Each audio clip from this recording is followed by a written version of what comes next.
اچھا سر، کیا یہ سچ ہے کہ شیعہ عقائد کے مطابق اب مسلمانوں کی رہنمائی کے لیے کوئی کتاب موجود نہیں اور 12ویں امام کا انتظار ہو رہا ہے جو قرآن کے ساتھ غار میں ہے، اور حدیث کی کتب اس قابل نہیں کہ اس پر اعتبار کیا جائے؟ نہیں، یہ ایک نظریہ پرانا افراد کا اور تفرد کا نظریہ ہے، یعنی چند افراد 2 یا 3% شیعہ علماء اور شخصیات میں اس طرح کی گفتگو کر گئے، اور اس طرح کی گفتگو جو بنیاد اور اساس اور مسلمات اور ضروریات دین کے خلاف ہیں وہ ہر جگہ پائی جاتی ہیں۔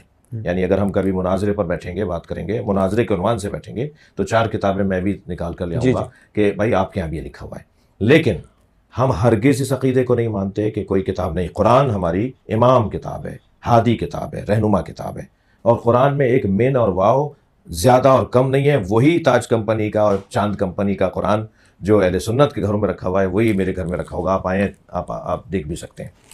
وہی شیعہ مسجدوں میں رکھا ہے، وہی سنی مسجدوں میں رکھا ہے۔ قرآن ہمارا ایک من اور واو بھی کم اور زیادہ نہیں ہے، وہی قرآن ہے 30 پاروں کا قرآن۔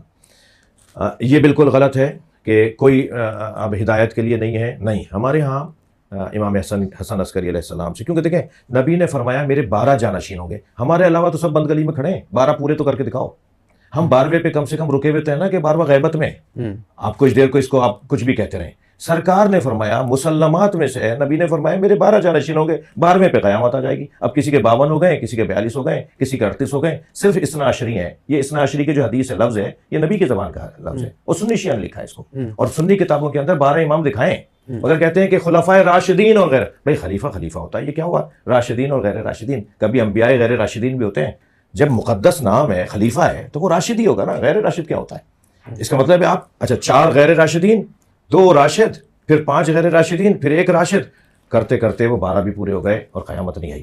صرف واحد شیعہ اثنا عشری مسلمان ہیں جو نبی کے اس دیے ہوئے قاعدے کے مطابق 12ویں پہ رکے ہوئے ہیں۔ اب وہ جو 12ویں ہیں، ظاہر ہے اللہ کا حکم ہے، اس کا ارادہ ہے، اس کی مشیت ہے، وہ طویل کرنا چاہتا ہے زندگی کو اور انسانی آمد کو اور انسانی معاشرے کو طویل کرنا چاہتا ہے۔ تو اس نے کیا کیا؟ اس نے 12ویں کو غیبت میں، غیبت کا مطلب یہ ہے کہ نہیں کسی غار میں بیٹھے ہیں، چھپے بیٹھے ہیں، یہ جو بعض ہمارے تکفیری افراد اس ٹائپ کے الفاظ بولتے ہیں، کوئی غار میں نہیں بیٹھے ہوئے، وہ ہمارے درمیان ہو سکتا ہے اس وقت یہاں آئے ہوئے ہوں، ہم پہچان نہیں پا رہے۔ غیبت کا ہمارا مطلب یہ ہے، ظہور کا ہمارا مطلب یہ ہے کہ جب ہم ان کو پہچاننے لگیں گے تو ظہور ہوگا۔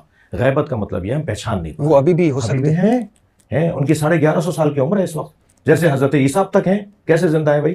حضرت ادریس اب تک زندہ ہے، حضرت الیاس اب تک زندہ ہے، حضرت خضر اب تک زندہ ہے۔ 4 نبیوں کو تو اللہ نے زندہ رکھا ہوا ہے نا، وہ کیسے زندہ ہے؟ جیسے وہ زندہ ہے ایسے یہ بھی ممکن ہے کہ اللہ کی طرف سے وہ۔ اور حضرت امام مہدی کے بارے میں تو علماء اہل سنت نے جو کام کیا ہے، وہ میں دعویٰ تو نہیں کرتا، میرے شیعہ علماء ناراض نہ ہو جائیں، شیعوں سے کم نہیں کام کیا امام مہدی کے تصور کے اوپر۔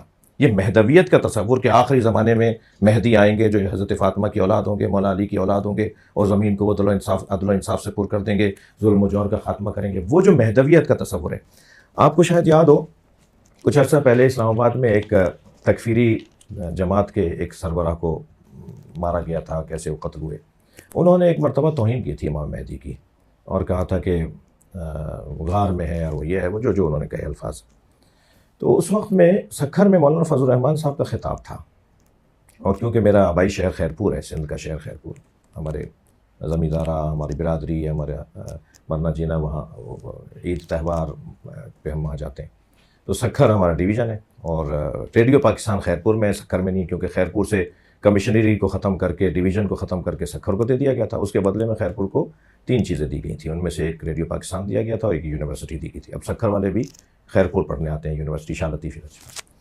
تو مولانا فضل الرحمان سکھر تشریف فرما تھے، وہاں انہوں نے خطاب کرتے ہوئے ان صاحب کی مذمت کی، اور وہ الفاظ ریڈیو پاکستان کی کیونکہ ٹیم گئی ہوئی تھی وہاں ریکارڈنگ اور کوریج کے لیے، اس میں ایک ہمارے عزیز بھی تھے، وہ ریکارڈنگ بھی لے کر آئے، میں نے اس وقت میں پرانی بات ہے وہ سنی میں نے ان کی۔ مولانا نے فرمایا کہ یہ کیا کیا ہے آپ نے، کیوں آپ اس طرح کے بیانات دیتے ہیں؟ کیا معلوم کہ وہ امام مہدی جنہیں شیعہ مانتے ہیں وہ وہی ہوں جنہیں ہم مانتے ہیں؟ اور کل کو کیا جواب دو گے پھر اللہ رسول کو کہ تم اس امام مہدی کے خلاف بول رہے ہو جو وہی امام مہدی تھے جو شیعوں کے امام مہدی تھے؟ کیونکہ ہمارے ہاں مسلمات اسلام میں سے ہے مہدویت کا تصور، یعنی اہل سنت کے یہاں۔ تو امام مہدی کو غیبت میں اللہ نے رکھنا تھا، آخری دور کو اتنا طویل کرنا تھا جو آزمائشوں کا دور ہے، یہ ہمارا دور۔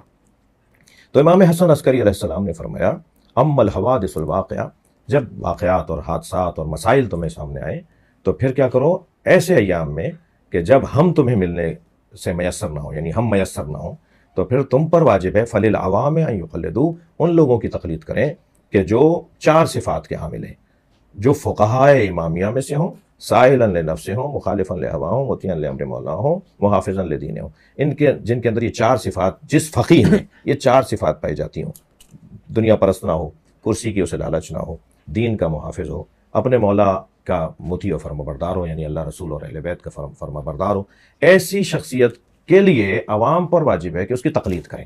تو ان ایام میں ہم فقہا کی طرف رجوع کرتے ہیں اور ان سے فتویٰ مانگتے ہیں، ان سے ہم دین سمجھتے ہیں، اور وہ تعلیمات اہل بیت کی روشنی میں، تعلیمات قرآن و حدیث رسول صلی اللہ علیہ وسلم کی روشنی میں وہ فتویٰ عنایت کرتے ہیں۔